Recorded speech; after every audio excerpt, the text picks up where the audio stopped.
तो ये देखिए मैंने दर्पण का एक क्वेश्चन ले लिया है एग्जाम्पल में, जो बहुत ही इंपॉर्टेंट है एग्जाम के लिए, 6 मार्क्स का जो आता है। तो चलिए मैं आपको दर्पण का एक क्वेश्चन सॉल्व करके दिखाता हूँ आपका सिंपल मेथड से। तो मैंने बताया था कि क्वेश्चन में जो जो दिया है उसको पहले लिख लेते हैं। या तो आपको एफ दिया है, या यू दिया है, या वी दिया है, क्या दिया है, चलिए क्वेश्चन को पढ़ते हैं और उसके बारे में आपको बताते हैं कि किस तरह से गिवन यानी क्वेश्चन में क्या दिया है वो हम लिखते हैं। तो क्वेश्चन क्या है आपका कि कोई 4 सेंटीमीटर साइज का बीम मतलब वस्तु किसी 15 सेंटीमीटर फोकस दूरी के अवतल दर्पण से 25 सेंटीमीटर दूरी पर रखा है, और दर्पण से कितनी दूरी पर किसी पर्दे को रखा जाए कि स्पष्ट प्रतिबिंब प्राप्त हो, और प्रतिबिंब की प्रकृति और साइज ज्ञात करें। अवतल दर्पण क्या होता है? जिसका प्रवर्तक सतह आंतरिक होता है उसे अवतल दर्पण कहते हैं, है ना। तो बोल रहा है कि अवतल दर्पण का जो फोकस दूरी है, यानी कि ये जो अवतल दर्पण है इसका फोकस दूरी मान लीजिए क्या है आपका 15 सेंटीमीटर। ठीक है, फोकस दूरी क्या है इसका 15 सेंटीमीटर। और वस्तु जब अवतल दर्पण के सामने वस्तु को रख रहे हैं वो कितना उसका साइज है, हाइट 4 सेंटीमीटर। अब बोला जा रहा कि वस्तु को जो रख रहे हैं वो दर्पण से कितना सेंटीमीटर दूरी पर रखा जा रहा है वस्तु को। तो देखो अवतल दर्पण से 25 सेंटीमीटर दूरी पर रखा है। ठीक है, तो ये जो दर्पण है दर्पण से 25 सेंटीमीटर दूरी पर वस्तु को रख दिया खड़ा करके। तो बोल रहा है क्या, दर्पण से कितनी दूरी पर किसी पर्दे को रखा जाए, यानी कि इस दर्पण से कितना दूरी पर हम पर्दा को रखेंगे कि उसका प्रतिबिंब स्पष्ट रूप से बन जाए।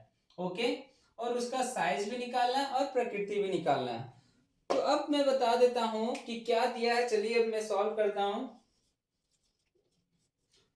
तो इसमें सबसे पहले दिया वस्तु का ऊंचाई, यानी जिसको बोलते हैं H1। तो वस्तु का ऊंचाई आपका कितना दे दिया, 4 सेंटीमीटर। ओके, फोकस दूरी क्या दिया, फोकस दूरी यानी एफ, एफ कितना दे दिया आपका 15 सेंटीमीटर। और अवतल दर्पण से वस्तु की दूरी कितना दे दिया, यानी कि यू, यू कितना दे दिया आपका 25 सेंटीमीटर। और पर्दे को कहां पर रखे थे, तो पर्दे में क्या बनता है, प्रतिबिंब बनता है ना। तो पर्दे में प्रतिबिंब बनता है यानी प्रतिबिंब का दूरी पूछ रहा है ना, यानी भी। तो v क्या होता है, इक्वल टू वाट। ओके, और प्रतिबिंब तो पूछ रहा है मगर प्रतिबिंब का साइज भी ज्ञात करना है हमको। क्या निकालना है, साइज, यानी प्रतिबिंब कितना ऊंचाई में बनेगा, कितना हाइट में बनेगा वो आपको निकालना है। तो यानी कि हमसे पूछ रहा है H2V इक्वल टू वाट, प्रतिबिंब की ऊंचाई। तो मैंने ये सब आपके सामने लिख दिया है जो क्वेश्चन में दिया था। ओके, और ये लिखने के बाद आपको क्या करना था, प्लस माइनस चिन्ह परिपाटी देखना है। तो ये कौन सा दर्पण था, तो अवतल दर्पण था, है ना, अवतल दर्पण। तो हम क्या बोले थे कि एक चिन्ह डायग्राम ले लीजिए, और इधर प्लस होता है, इधर माइनस, ऊपर प्लस इधर माइनस। तो इसको क्या करते हैं, हम यहाँ पे रख देते हैं बीच में। तो इसका फोकस क्या होगा, माइनस, क्योंकि फोकस इसका इधर है।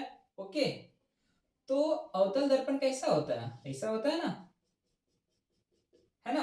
तो इसका फोकस इधर होगा, तो यानी कि इसका फोकस क्या हो जाएगा, माइनस में। ओके, और वस्तु को जब खड़ा करेंगे तो इस तरह से खड़ा करेंगे, है ना, सीधा। तो जब सीधा करेंगे तो क्या, प्लस, तो ये +4 हो जाएगा। और यू, याद रखिए कोई भी नॉमिकल हो, कोई भी नॉमिकल हो, मगर वस्तु का दूरी हमेशा आपका माइनस ही होता है। क्यों, क्योंकि वस्तु को हमेशा हम इधर ही रखते हैं, है ना, वस्तु को हमेशा ये साइड ही रखते हैं, इसलिए कोई भी लेंस हो या कोई भी दर्पण हो उसका वस्तु का दूरी हमेशा माइनस ही होता है। ओके, तो वस्तु का दूरी हम क्या कर देंगे, माइनस लगा देंगे। अब हमको सॉल्व करना है, तो सॉल्व करने के लिए हम कौन सा सूत्र लगाएंगे, दर्पण सूत्र लगाएंगे, क्योंकि ये दर्पण का क्वेश्चन है। तो दर्पण सूत्र लगा देते हैं। दर्पण सूत्र से, तो दर्पण सूत्र से आप क्या पढ़े होंगे, 1/f इक्वल टू 1/v और प्लस 1/u। ओके, और लेंस में क्या बताए थे कि यहाँ माइनस हो जाता है और दर्पण में यहाँ प्लस हो जाता है। ओके, तो f का वैल्यू कितना दे दिया आपका -15, 1/v, v दिया है, v आपका नहीं दिया तो v को v रहने देते हैं, प्लस का प्लस 1 बाय ये u का वैल्यू दिया -25। ओके, अब ये प्लस माइनस माइनस में है, भी निकालना है तो माइनस वाले को क्या करेंगे, ये साइड लेके आ जाएंगे तो प्लस बन जाएगा। तो -1 बाय 15 और ये माइनस में इधर आ गया प्लस में 1 by 25 equal to 1 by B. अब इसको सॉल्व किया जाए तो 15-25 का एलसीएम कितना हो जाएगा, तो 15-25 का एलसीएम आपका हो जाएगा 75। तो आपका 15 का टेबल में 15 का पहाड़ा में कितने बार में आता है, तो 5 बार में आता है, और 25 का पहाड़ा में कितने बार में आता है, तो 3 बार में आता है। यहाँ पे प्लस है तो प्लस दे देते हैं, और ये 3 का 3 और ये 15-5 = 75, 5 बार में आ गया, इक्वल टू 1 बाय बी। अब आपको क्या करेंगे, माइनस प्लस, तो माइनस प्लस क्या होता है, माइनस होता है, घटा देंगे, 5 में से 3 गया तो 2 और 75 का 75। अब ये दोनों जो सॉल्व किए हैं तो ये इसके सामने बड़ा है, तो बड़ा के सामने क्या देंगे, माइनस है तो माइनस का sign, equal to 1 by B. Okay, उसके बाद हम बताए थे कि इतना सॉल्व होने के बाद क्या करेंगे, क्रॉस मल्टीप्लीकेशन। ओके, तो अब हम इसको करते हैं क्रॉस मल्टीप्लीकेशन। तो चलिए, तो -2 को v से मल्टीप्लाई करेंगे, -2 इंटू v इक्वल टू, और 75 को 1 से तो आ जाएगा 75, और यहाँ -2 मल्टीप्लाई में तो कहाँ चला जाएगा, डिवाइड में, भागा में आ जाएगा, -2 भागा में आ गया। अब इसको काट देते हैं तो कितना आ जाएगा आपका, इसको काटने पर आ गया आपका 3 बार में, 7 बार में और 0.5, यानी कि v का वैल्यू आ गया -37.5 सेंटीमीटर। यानी कि पर्दा को दर्पण से -27.5 सेंटीमीटर पर रखेंगे तब स्पष्ट रूप से प्रतिबिंब बन जाएगा। तो मैंने प्रतिबिंब का दूरी अब निकाल लिया है। अब क्या निकालना है, वस्तु की ऊंचाई। वस्तु की ऊंचाई तो दिया है, अब निकालना प्रतिबिंब की ऊंचाई, यानी प्रतिबिंब कितना बड़ा छोटा बनता है। चलिए हम दिखाते हैं। अब मैं आपको प्रतिबिंब का साइज निकालने वाला हूं। तो आप लोग जानते होंगे दर्पण के लिए आवर्धन का जो सूत्र होता है वो -v/u, और एक होता है प्रतिबिंब की ऊंचाई बाय वस्तु की ऊंचाई h2/h1। ओके, तो v का वैल्यू आपका कितना दिया, -37.5, और u का वैल्यू आपका कितना दिया, -25, और प्रतिबिंब की ऊंचाई निकालना है तो इसको इसी तरह रहने दीजिए, और h1 कितना दिया आपका 4।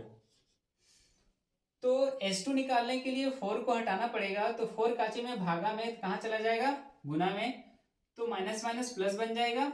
ओके, तो 37.5 गुना 4 और बाय 25 माइनस के साथ।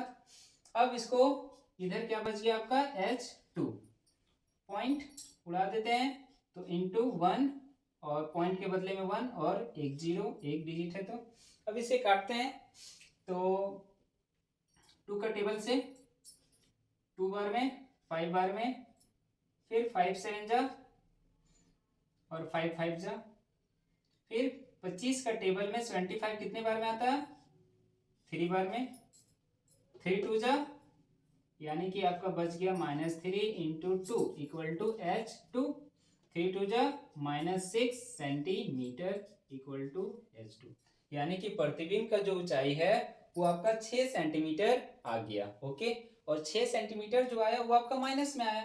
तो हमको पता है कि वस्तु को सीधा खड़ा करते हैं इस तरह से, है ना, जब सीधा खड़ा करते हैं तो ये प्लस होता है, और यानी कि हमारा जो वस्तु की ऊंचाई है वो माइनस में आया, यानी कि इस टाइप से बना होगा।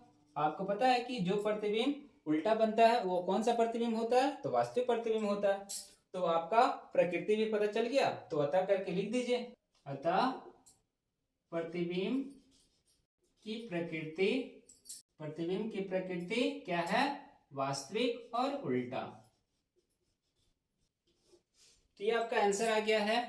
इस तरह से आप इस क्वेश्चन को रिवाइज कर लीजिएगा, आपके एग्जाम के लिए बहुत इंपॉर्टेंट है, जो 6 मार्क्स का आता है। Okay, thank you.